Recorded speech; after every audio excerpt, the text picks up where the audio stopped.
Last example in section 4.2, we're still talking about angle relationships, and we have yet another theorem to add to our electronic notebook. This is called the third angles theorem.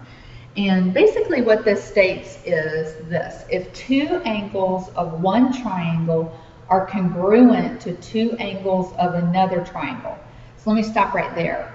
What they're showing you is here is L and R. They're congruent because they're showing that one arc that's there, and then here's the second one, M and S.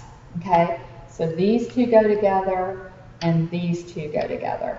Okay, M and S both have the double arc, which indicates that they are equal in angle measure. Okay, so if that's true, if two angles of one triangle are congruent with two angles of another triangle, then the third pair of angles here and here must be congruent. They have to be congruent. This is what has to be true, is whatever angle N is congruent to angle T. Okay, so we call that the third angles theorem. So what they're asking us to do in example 4 is apply a little bit of algebra, and I think you're going to do a great job with this. We're going to find the measure of angles C and F.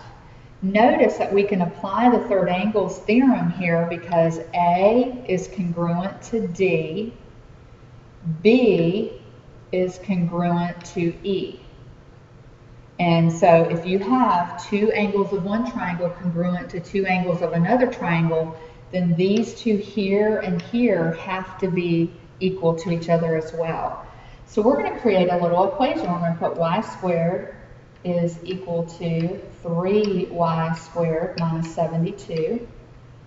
Let's get our y squareds together. So we'll take away 3y squared from each side. And we've got negative 2y squared is equal to negative 72. And then we'll divide each side by negative 2. So we'll get y squared is equal to 36. Now we could actually stop there because look, that's the y squared is the measure of one of our angles. And here it is. So we know that that has to be 36 degrees. Now, since we know from the third angles theorem that they're both 36, we can verify by plugging in the 36 for the y squared and solving it. Okay?